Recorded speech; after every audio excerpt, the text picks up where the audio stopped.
Nous sommes ici, dans une rue du quartier Bépanda à Douala, où a commencé la vie de notre success story. Comme nous vous le disions en titre, Alice Maguedjou, nantie d'un BTS en comptabilité, exerce dans le secteur de l'informel où elle est commerçante. En plus d'y prospérer, elle incarne le leadership féminin. Après avoir gravi tous les échelons dans les associations du marché Mbopi, elle est aujourd'hui présidente du syndicat des commerçants du Vouri. Parmi ses faits d'armes, on note qu'en 2011, elle a réussi à obtenir des autorités la distinction de 500 commerçants du département du Vouri qui ont reçu tous la médaille d'honneur du travail. Voici le portrait de cette grande femme et dynamique commerçante que nous vous invitons à suivre dans la rubrique Success Story.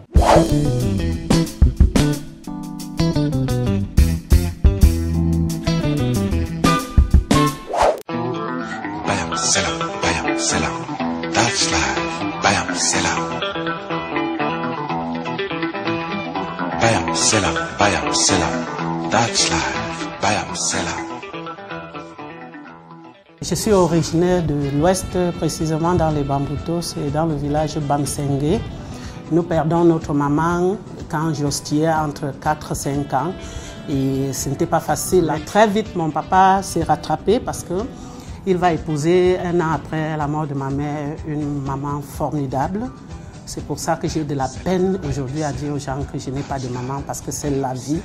Et elle a joué pleinement son rôle à nos côtés. Beaucoup moins de je passe un concours d'entrée au CS de Galim. Mon père s'est battu, il a payé mes 3500 qu'il fallait en 6e et en 5e. C'est à partir de 5e que j'ai dit papa, tu peux attendre parce que toutes les vacances maintenant, je faisais tout pour que mon père n'ait pas de la migraine à la rentrée. En vacances, je partais à Douala à partir de la classe de 5e. Je venais à Douala toutes les vacances.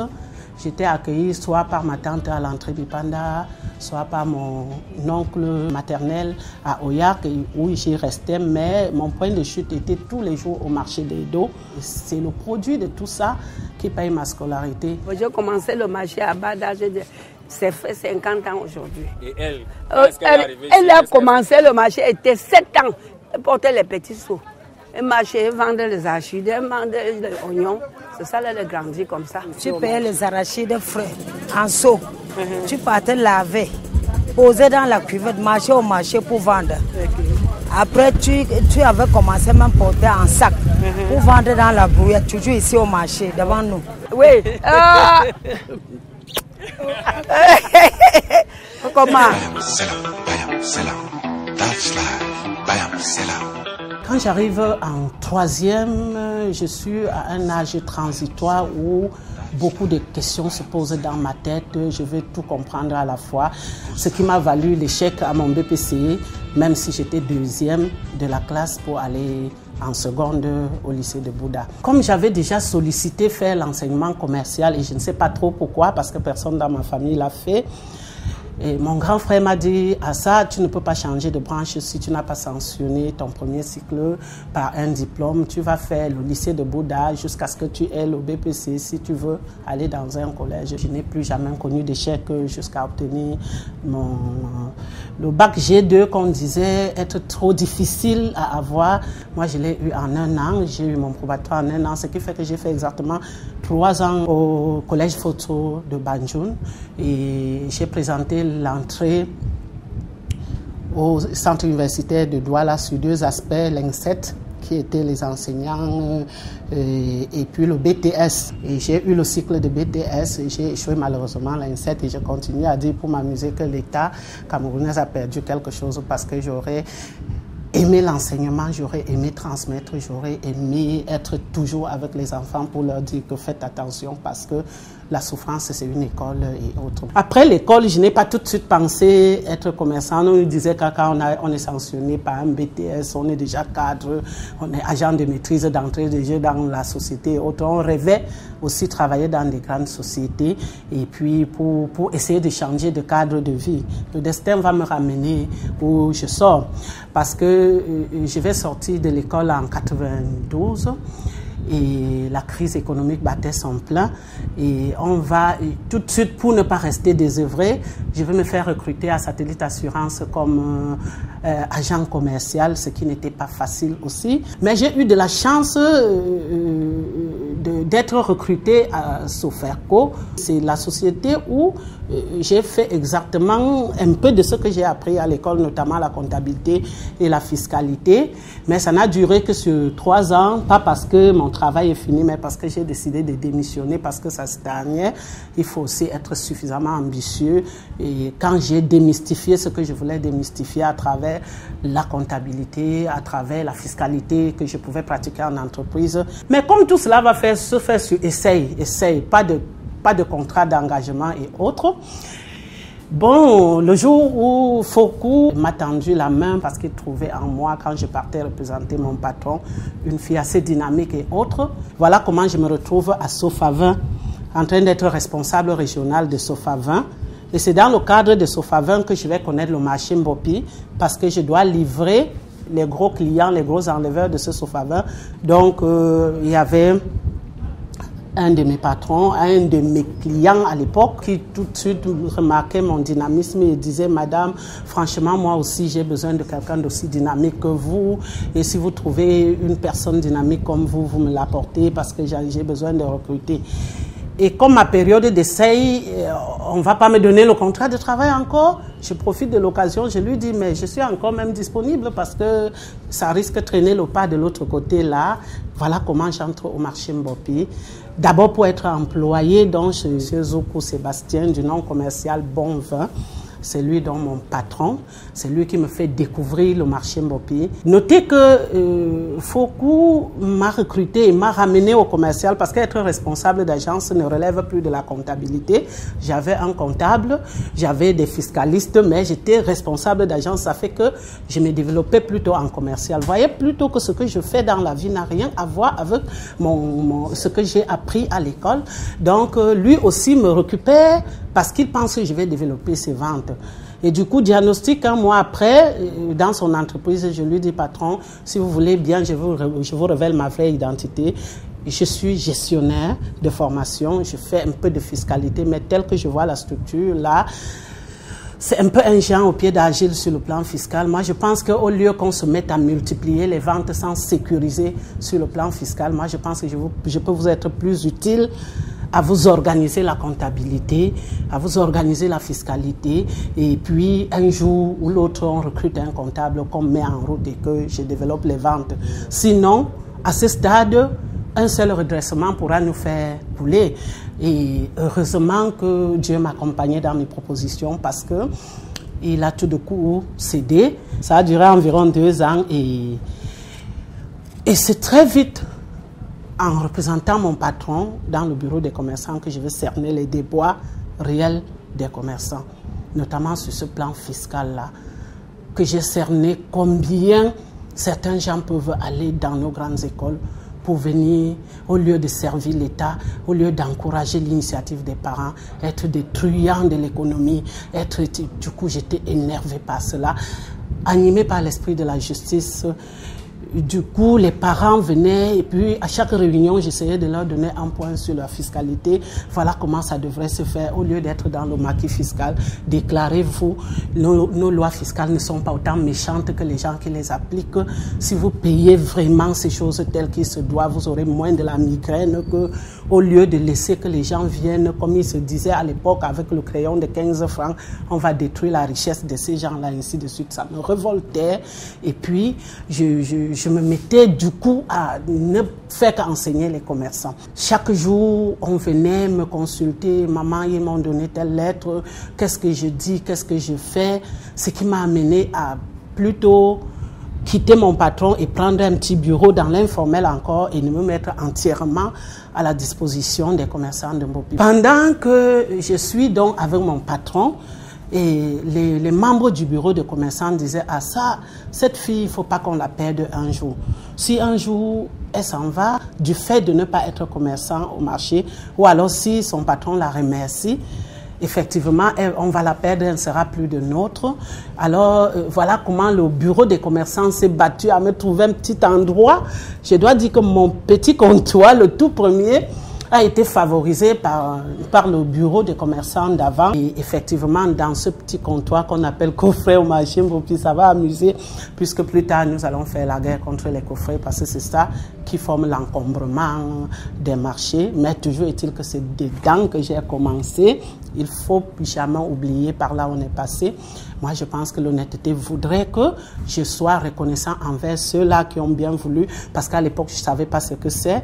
Ils ont voulu que j'ai un petit endroit où, à chaque fois que j'intervenais pour le dossier de quelqu'un, pour me dire merci, si c'est 10 000 francs, j'achète un carton de... Vous allez être surpris de dire le vin, parce que c'est ce que Bon Vin faisait, c'est ce que j'ai appris aussi à Sofavin, et je m'étais là progressivement, je deviens donc commerçant. Je me rappelle que mon tout premier impôt libératoire, je l'ai fait en 2000, pour qu'en 2001, j'ai l'opportunité d'avoir la boutique où j'exerce jusqu'ici maintenant, parce que même jusqu'à cette époque-là, ce n'était pas évident d'avoir une boutique. Je dois dire qu'il y a même la main de Dieu dans toutes ces histoires-là, parce que plus tard, je vais obtenir la boutique là où je vais essayer de m'installer dignement. Et pour prêcher par l'exemple, je leur dis, voyez pourquoi je vous dis tout le temps, l'impôt libératoire, c'est un impôt de chantage, quittez là-bas.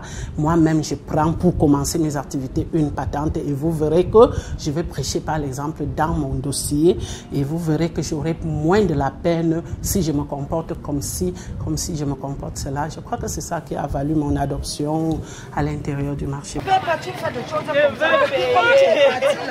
me trouves même comme ça, tu n'as même pas poussé de la voiture. Si je ne t'appelais pas, j'allais te trouver. Tu allais me trouver. Comment ça va? Tu ne vends plus les arachides. Donc quand les arachides vont venir, tu vas vendre les arachides. À un moment donné, on était confronté à un problème au marché. Le problème de la privatisation du marché Mbopi, le problème de la mise en concession. Nous nous sommes rétractés pour dire, mais comment? On a créé l'association ASCODIM, Association des commerçants dynamiques du marché Mbopi.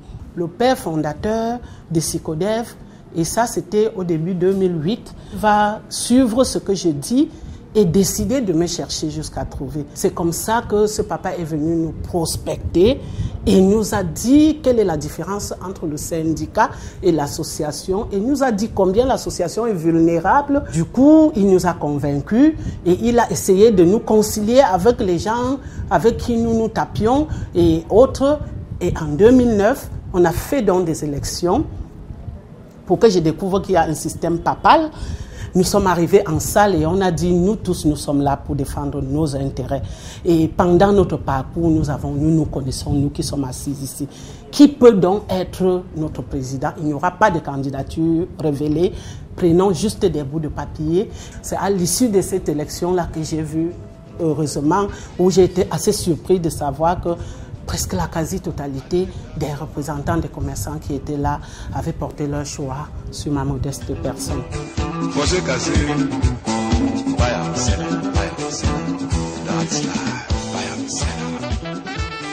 C'est dans cette mouvance, effectivement, que de temps en temps, la Chambre de commerce nous invitait à des forums, à des B2B, à des rencontres où on discutait. C'est le cas de dire à mes collègues commerçants qu'on gagnerait toujours à être en règle, parce qu'au moment où on me dit fais ton dossier et essaye de te présenter aussi avec les autres élections, si je n'avais pas été en règle dans mon dossier, parce qu'il faut quand même être commerçant affirmé, il faut disposer d'un registre de commerce. Il y a des très grands commerçants qui ne savent même pas qu'il faut un acte de naissance pour cette activité de commerce-là.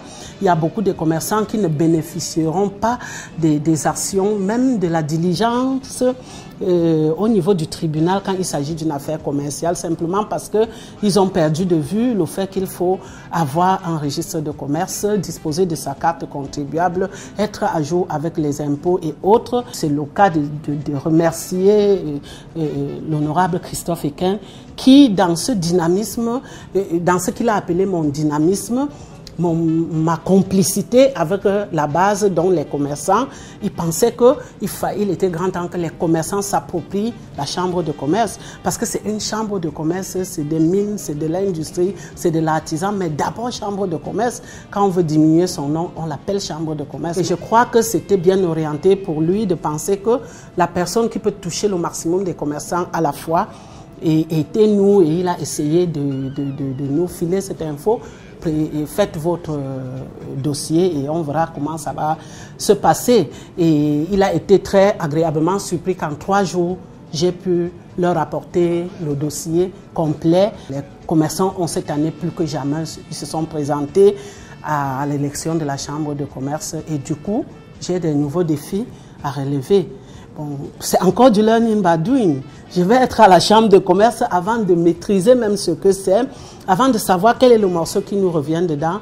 Mais je leur rassure à tout moment, et même à ceux qui étaient avant moi à la chambre de commerce, et ceux qui m'ont propulsé, qui m'ont donc voté pour mettre à la chambre de commerce, que ma recherche de la justice, mon aspect syndical va se faire valoir à la chambre de commerce. Je vais essayer de défendre ce qui nous revient à la chambre de commerce pour autant qu'on continue à me faire confiance et que je m'assure que la base me soutient encore. À un moment donné, on était au comble de nos déboires dans les marchés. On se sentait abandonné à nous-mêmes. On disait le secteur informel, ce qui n'est pas un éloge pour nous. On reconnaît également que l'État est reposé à 75% sur le secteur informel. Et du coup, c'est les concessionnaires qui veulent nous avaler, c'est les inspecteurs d'impôts qui viennent puiser sans s'aimer, c'est les contrôles des prix, c'est tout le monde qui vient stresser les commerçants, c'est les ONG qui ne sont même pas habilités à contrôler. Chacun met sa veste, son sac, descend au marché, récolte là où il n'a pas semé. C'est l'ensemble de tout ça qui nous fait nous arrêter un jour et dire que mais quel est même cet État? Nous rappelons, c'est en 2008 qu'on a fait les premières lettres pour envoyer au grand chancelier et au ministre de Travail pour lui dire que, mais au fait même, où est-ce que vous nous placez dans cette République? Sommes-nous des travailleurs? Parce que vous parlez des travailleurs du secteur informel, ça veut dire que nous sommes des travailleurs tout de même. Comment est-ce que le 20 mai, ça passe sous nos nez? On décore les gens qu'on ne sait même pas exactement quelle est leur fonction. Et puis, quand est-ce que nous aurons un acte de bravoure, cher État? Est-ce qu'on sera étophiste pour gagner un match? Est-ce qu'on ira à Bakassi, nous tous, pour gagner la guerre là-bas? Notre acte de bravoure, c'est quoi donc? Si les parents qui sont aujourd'hui courbés par l'âge, qui ont créé spontanément le marché Mbopi, aujourd'hui on dit être un des plus grands marchés de la sous-région. N'est-ce pas un acte de bravoure? Ce n'est pas la spontanéité de ces gens-là, ils l'ont fait. Et aujourd'hui, non seulement le volume d'impôts que cela peut produire à l'État, non seulement le fait que soit le plus grand marché de la sous-région, ça devait leur valoir des distinctions. Donc pour un départ, on plaidait pour ces papas-là qui sont à Mbopi et qu'on ne reconnaît pas qu'ils ont fait quelque chose, mais que tout le monde reconnaît unanimement que le marché Mbopi, c'est le plus grand marché, tout au moins de notre pays. Et c'est cela que nous avons plaidé. On a porté notre plaidoyer à l'administration ou aux représentants de l'État indiqués. Et fort heureusement, de 2008, il a fallu que l'histoire trouve sa maturité en 2011. Je ne sais pas trop pourquoi, mais tout de même, ça nous a valu 3 ans de tractations, de négociations et autres. Et l'enjeu a été sur près d'un demi-millier des commerçants. Et ça ne s'est pas passé sans douleur, bien entendu. Mais c'était juste une justice que nous voulions réparer. C'était pour dire à notre État que la vie n'est pas toujours accrochée en l'air. Si on voit la pyramide d'un pays, le bas est tellement large pour être négligé. Le sommet est effilé. Si tout se joue au sommet, ça veut dire que nous n'allons pas récolter le fruit de la paix sociale, de la cohésion, de tout ce qu'on raconte dans des discours. Nous n'allons pas récolter. Donc nous voulions implémenter cela dans notre pays pour dire que la paix, ça peut se jouer aussi en bas. La reconnaissance peut aussi se jouer dans des petits métiers. Et Dieu seul sait si c'est les gens de petits métiers qui sont enfin heureux.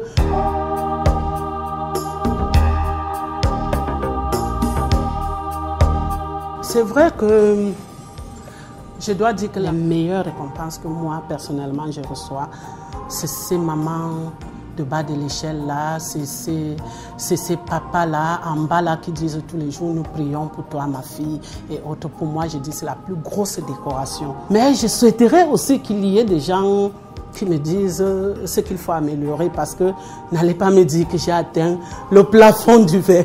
Je vais dire non, ce serait trop vite me plafonner, parce que j'ai envie de faire avec ce que Dieu m'a donné gratuitement, parce que je suis également assez raccrochée à ma religion catholique que je suis.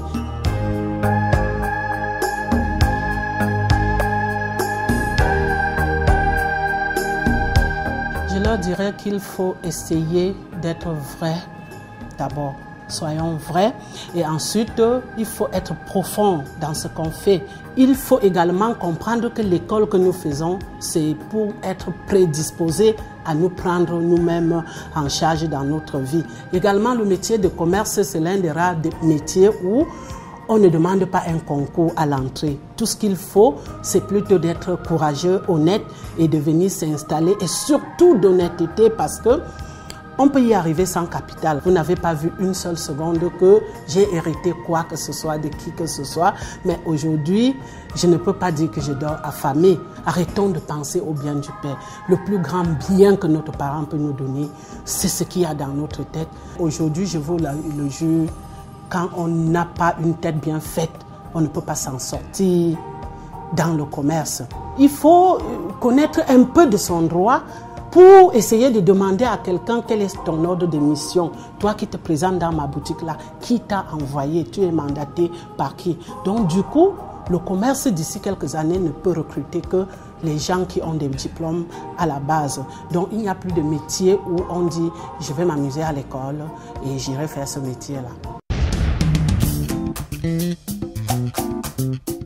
Merci Madame la Présidente, nous continuons l'entretien que nous avons commencé tout à l'heure. Pourquoi vous avez pensé que nous pouvons mieux le poursuivre ici? Nous sommes au marché New Dedo, effectivement sur le site où j'ai passé toutes mes vacances à partir de la classe de 4e jusqu'à l'université. Et j'ai choisi ce site parce qu'effectivement je suis toujours émerveillée quand je passe et je trouve qu'il y a des mamans qui sont assises sur place et font exactement le même métier qu'à l'époque, et puis ça me fait chaud au cœur. Je comprends qu'il y a de l'endurance dans ce genre de métier. Qu'est-ce que ça vous a transmis? Les Bayam Selam représentent quoi? Comment ils s'expriment au quotidien? Ce marché m'a façonné, ce marché m'a fait parler aussi devant les gens, parce que l'ambiance du marché, ce n'est pas évident. On venait en vacances, on était timide, mais les Bayam Salam n'ont pas leur langue dans la poche, mais ils nous apprenaient à se défendre. Et on doit se défendre dans un espace marchand avant d'avoir son bout de pain. Ce marché m'a appris que le métier de Bayam Salam est sacré. Dites-moi, quand on est Bayam Selam, est-ce qu'on a du temps pour ses enfants, pour leur éducation? Comment on vit avec son mari à la maison? C'est autant de choses qu'il faut revoir dans notre administration pour dire que ces mamans se lèvent à 3 heures le matin pour pouvoir avoir des vivres frais que vous voyez là. Elles rentrent généralement, pour celles qui ont bien fait les affaires, autour de 15 heures à la maison.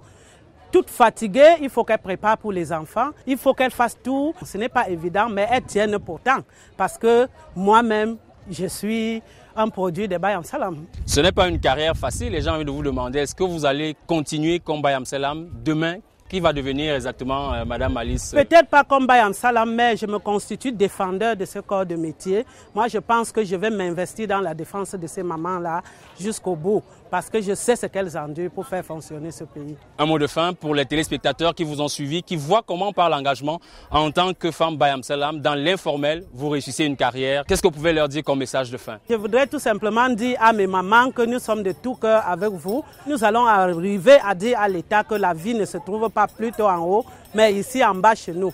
Tout ce qu'on gagne en haut, nous allons gagner aussi en bas. Nous allons défendre cela bec et ongle. Alors, Madame la Présidente, l'équipe de carrière vous dit merci pour la disponibilité qui a été la vôtre pendant ce week-end. Nous sommes très heureux de pouvoir raconter un parcours comme le vôtre. Nous vous souhaitons bonne chance pour la suite. Merci pour l'équipe de carrière également qui essaye de nous retracer notre passage. Merci beaucoup.